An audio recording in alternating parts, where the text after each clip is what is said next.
Well, we're continuing our reading and study of the book of Joshua, okay? And today the lesson comes from the 5th chapter of that book, beginning in the 2nd verse. Okay? And it says, "At that time the Lord said to Joshua, 'Make flint knives and circumcise the Israelites again.' So Joshua made flint knives and circumcised the Israelites at Gaberath Haneroth. Now this is the way he did so. All those who came out of Egypt, all the men of military age, died in the wilderness on the way after leaving Egypt. All the people that came out had been circumcised, but all the people born in the wilderness during the journey from Egypt had not. The Israelites had moved about in the wilderness 40 years, until all the men who were of military age when they left Egypt had died, since they had not obeyed the Lord, for the Lord had sworn to them that they would not see the land he had solemnly promised their ancestors to give us, a land flowing with milk and honey. So he raised up their sons in their place, and these were the ones Joshua circumcised. They were still uncircumcised because they had not been circumcised on the way. And after the whole nation had been circumcised, they remained where they were in camp until they were healed. Then the Lord said to Joshua, 'Today I have rolled away the reproach of Egypt from you.' So the place has been called Gilgal to this day. On the evening of the 14th day of the month, while camped at Gilgal on the plains of Jericho, the Israelites celebrated the Passover. The day after the Passover, that very day, they ate some of the produce of the land, unleavened bread and roasted grain. The manna stopped the day after they ate the food from the land. There was no longer any manna for the Israelites, but that year they ate the produce of Canaan. Now when Joshua had come near Jericho, he looked up and saw a man standing in front of him with a drawn sword in his hand. Joshua went up to him and asked, 'Are you for us or for our enemies?' 'Neither,' he replied, 'but as the commander of the army of the Lord, I have now come.' Then Joshua fell face down to the ground in reverence and asked him, 'What message does my Lord have for his servant?' The commander of the Lord's army replied, 'Take off your sandals, for the place where you are standing is holy.' And Joshua did so." Well, the passage we just read from the 5th chapter of Joshua continues the narrative that describes the invasion of Canaan. So far, we have seen how the 12 tribes, had crossed the River Jordan unopposed, and they entered the West Bank with their feet dry. The tribes gathered at Gilgal, where they camped and erected a memorial shrine.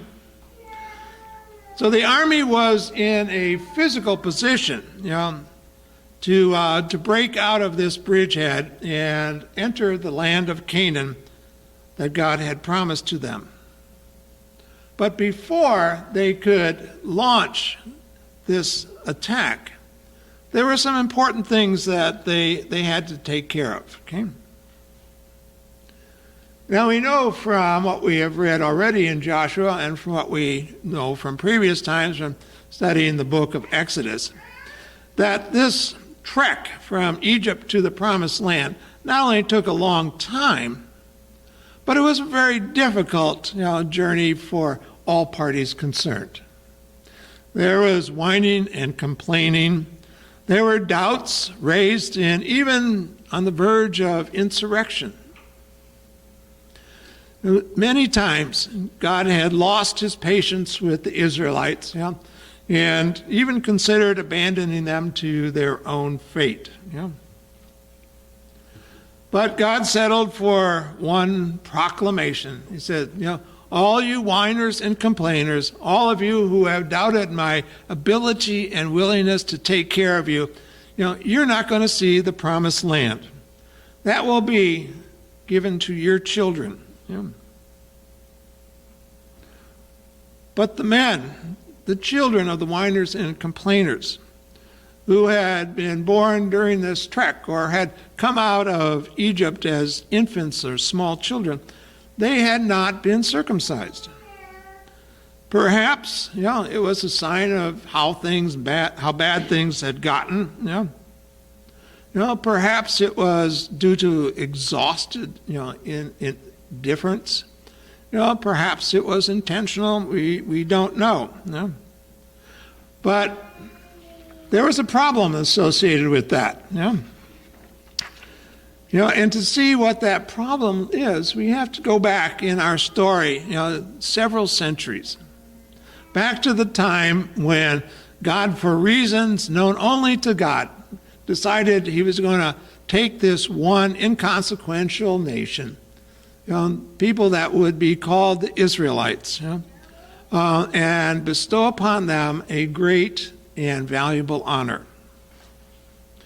And this was during the time of Abraham, centuries before Joshua, centuries before Moses, centuries before they had started on this trek. And God came up to Abraham and said, I want to be your friend. And I'm going to be a very good friend for you. I'm making 3 commitments to you. One of them is that someday in the future, your descendants, are going to have a place of your own. You're not going to be wandering nomads and landless farmers. Just like all the other peoples of the land, you will settle down in a place that'll be all your own. Promise number 2. He said, because of the favor I'm going to show you, you will have more children than anybody else. And before long, you will have so many children that you'll be reckoned as a great nation amongst the other great nations of the world. Now, these 2 commitments were going to be realized, well into the future. But God made a 3rd commitment. And he said, I am going to be your God and your God alone. You will be my people, and I will be your God. We'll have an exclusive relationship. And what's implied in that commitment is that God was saying to Abraham, because I have picked you, I will take care of you. Because I have chosen you, I'll step in and help you when you need it. Because we're in an exclusive relationship, I will guide you with sage wisdom and good advice. If you need help, I have your back. All you have to do is ask. So God made these 3 commitments, to Abraham and his descendants. And what did he ask in return? He said, all I ask is that, your boy babies and the men of your tribe, the people of this nation that I am picking, will be circumcised as a mark of belonging to this covenant. And so from that day forward, the male children of Israel received the mark of their belonging to that covenant. But that practice, that requirement had been forgotten or maybe just lapsed, we don't know, as the Israelites had left Egypt. And so as they were all set to enter, and conquer the land that had been promised them, God said, we have to get our relationship back on a good, solid footing. And to do that, your men, your boys, they're going to have to bear the mark of the covenant. That was one problem that God addressed, and you might ask, why? Because with every why, there's always another why. Okay? So the circumcision, why? To reestablish the covenant relationship. To show that, pardon the pun, you've got skin in the game too. I thought I'd get a bigger chuckle than that. Anyway, there is another problem. when the Israelites were preparing to leave Egypt, God had intervened on their behalf on a number of occasions already, but Pharaoh's heart was hardened, and he had not, seen the light, and, he had not given the Israelites freedom to leave. So God said, okay, I'm just going to have to up the ante a bit, And he said, so that you will be spared, you will, slaughter a lamb and use its blood to mark the lintels of your doorway, so that when I send the angel of death upon Egypt, my people will be spared. And that night, you will be prepared to leave. You will have a final meal, and then you're gone. That meal, the Passover, was a commemorative meal. But it too, had lapsed. And now, as Israel was poised, to enter the promised land, God said, well, now that your men have been circumcised, you all can eat as a community, the Passover meal. And so they gathered, and they remembered that long ago, when they started out on this journey, God had spared them and given them freedom to get out of a land where they had been oppressed and enslaved and not allowed, to be who they were. So, at that point, the Israelites were ready to go. It was not a bad deal, but you have to think, a little deeper about this, and ask yourself a question. As I said, for every why, there is another why. Why did God choose that particular time to ask, that all the men be circumcised?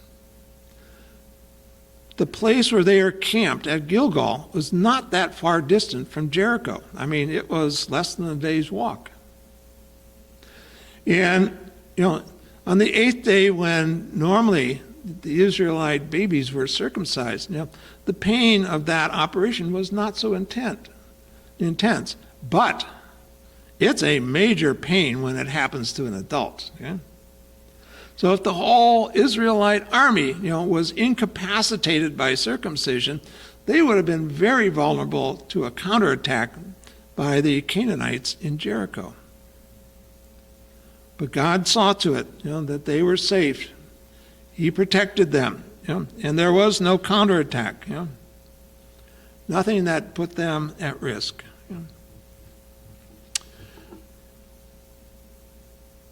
When they had undergone this procedure, when they had reinstituted the Passover meal, they had, ample evidence, many strong and potent reminders, of God's presence with them. They had, the tactile, the visual, the full sensory array of reminders, that God was keeping his commitments, that God was looking out for them. We too, have our prompts, and memory joggers. As I was talking to the children, we have, here on our baptismal, a plaque which tells us about, a family that donated the money to buy the font. And it was done in memory, of the donor's mother. And out in the narthex, there's the plaque, as I told the kids, about, the family of Lou Perus, who, gave money to help build this church. And then there's, the stone out in the garden, which reminds us of the devotion of Ben and his wife, Helen. We have many other, prompts too. I mean, every one of you have a cell phone, no doubt, and every cell phone has a calendar feature on it. So, don't trust your memory. Make sure it goes on the calendar, and then you will, be sure to recall what you need to do.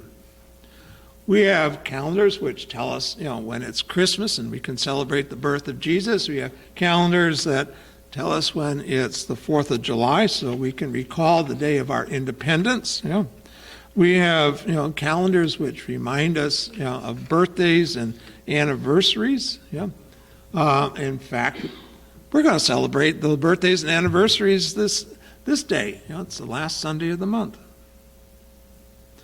We have family histories and genealogies. We have libraries that have many books which tell us about events of long past. Yeah. At least once every month, we gather at the Lord's table, to have a meal of bread and wine together, because He asked us to do so in remembrance of Him. So we have many ways to kindle the feelings of awe and respect and love and gratitude for things that have happened in the past. We have very potent ways to recall with gratitude, what generations long dead, have done that made it possible for us to have the life that we have today. We have abundant resources that enable us to look back into the past and see the obligations we have to honor and respect those who have gone before us, and to repeat the goodness and the kindnesses that they did in their lives, and which our mementos help us remember.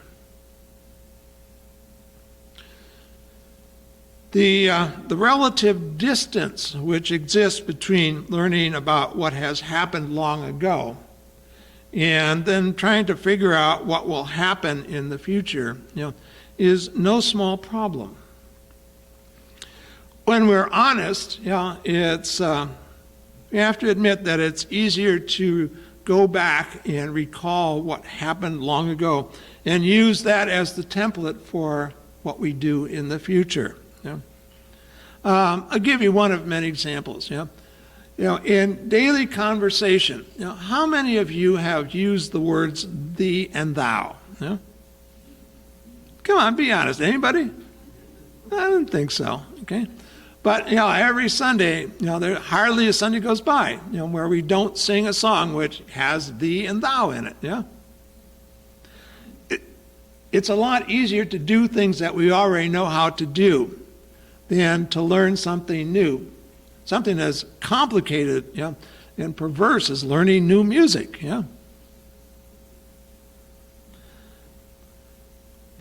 When we rely too much, on recalling and replicating what happens long ago, we expose ourselves to the risk of not being inspired by what's going on today, and not finding inspiration in what happened long ago. Too much reliance on what has happened in the past, can be a snare for us.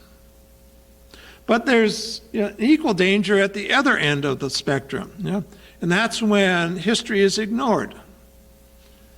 You've all probably heard of the philosopher and historian George Santayana, and he's the attributed author of the proverb that states, those who fail to remember the past are condemned to commit it.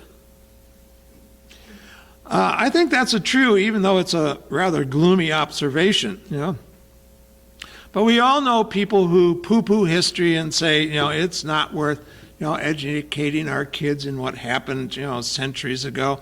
What happens is happening now, and what's important is happening now.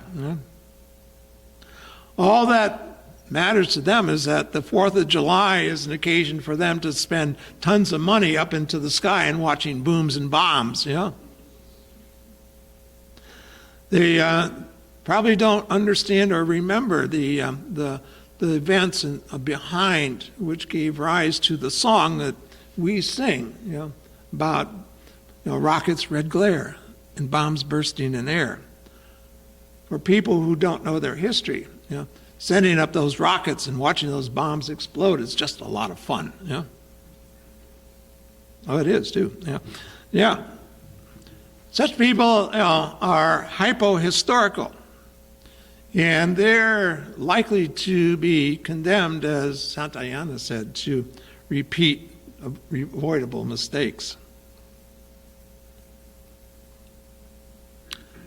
Back to the Israelites, okay?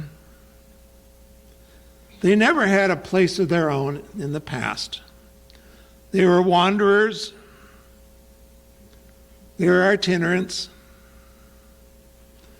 They had no place that they could call a homeland.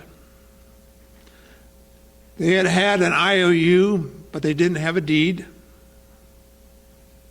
Now on the west bank of the Jordan, they were literally and figuratively in new territory. The challenge that they faced was figuring out what they were supposed to do in the future. They had an IOU. They didn't have a deed. And they had to figure out, how they were going to, accept the offer that God had made years and years ago. Okay? Their challenge was figuring out what they were supposed to do in the future, now that they were no longer going to be wandering pastoralists or itinerant farmers or captives in the land of Egypt. Like we say in other proverbs, it's easier being a Monday morning quarterback, than it is to be the coach preparing the team for next Saturday's game. Right? Okay. Yeah. It's easier to imagine a future that replicates what we've known in the past. But it doesn't always work out that way, does it? No, it doesn't. Okay. Joshua, I suppose, sort of as a counterfactual observation, he could have stayed right where he was. He could have kept the Israelites and kept encamped at Gilgal, indefinitely. Or, equally as counterfactual, he could have said, let's go back to wandering. We know how to do that. We've got that down solid. We can do that in our sleep. We don't have to figure out something new, get used to change. No matter how poorly, things are working, people are always tempted to stay put rather than risk, the unknown and the anxiety which comes with that. So there's a delicate balancing, that people go through between keeping faith with the past, and anticipating and moving into the future. On one hand, there's no additional educational value to making a mistake 2 or 3 times over. The educational value of mistakes is when you do it the first time. On the other hand, pouring time and effort into maintaining things the way they were, becomes a burden and an anchor on forward movement. And eventually, it does not honor those who established the rituals, who formed the traditions, and who have shaped the memories. We have a delicate balance, in our own lives and in the life of our congregation. As I mentioned, Jesus asked us to remember him when we gather around the Lord's table. To partake in the sacrament of Holy Communion. Next Sunday when, we observe that sacrament, how many of you will think about, Jesus and his friends in an upper room? In some small gathering place in Jerusalem, packed, full of people, probably pretty sweaty and smelly, and it probably was dark because it just had a few oil lamps to give, them light. Or if you don't think about, an ancient room in Jerusalem, maybe you think about the painting of the Last Supper that was done by Leonardo da Vinci. The Renaissance banquet hall, the table and the benches and everybody sitting out, spread out along this table, Jesus in the center.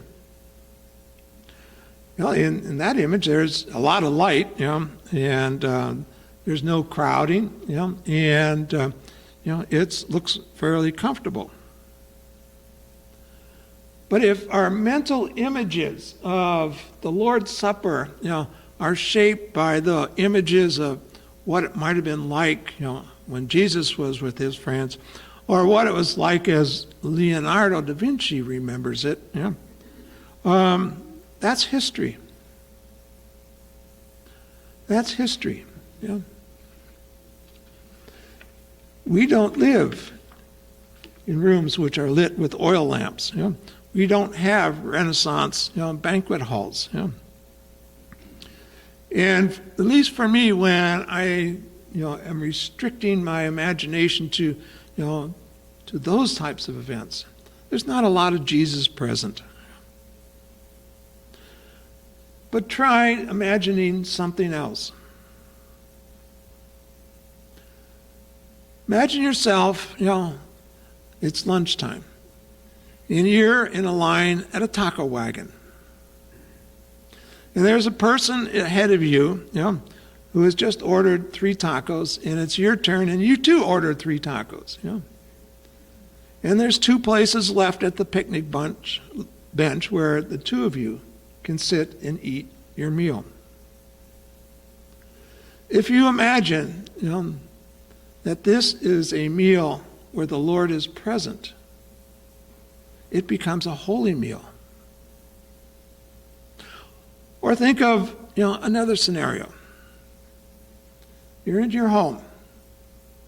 It's supper time. Your spouse, the kids, they're seated at table with you. And it's been a rotten, horrible, no good day.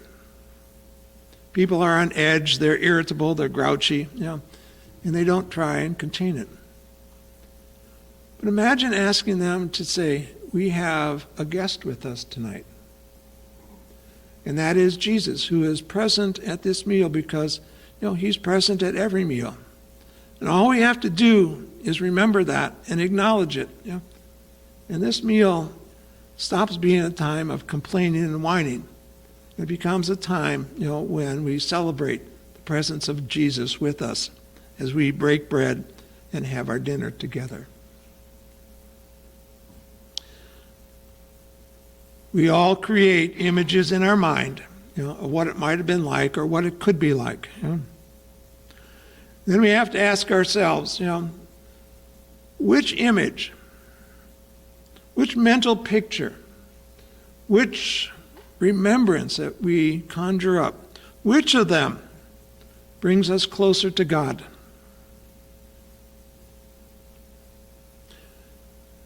Rituals and remembrances, memorials, and all that, if they only direct our attention to events which happened long ago and would pay little heed to the way God is working in our lives today, have little difference, little impact, and little meaning on our lives. But if our remembrances, our images, the mental pictures we create, bring Christ into our present, then those images can make a huge difference. It may be, an opportunity to rethink our attitudes and opinions about people of Hispanic origin. It may be time for us to rethink and recommit to a marriage. It may be time to rethink and recommit our love for our children and how we raise them. Rituals and things remembered, are not life-giving in themselves. The point is that they draw our attention to times when God was making a difference. And they give us assurance and faith that, in this time, if we turn to God, God's going to make a difference again.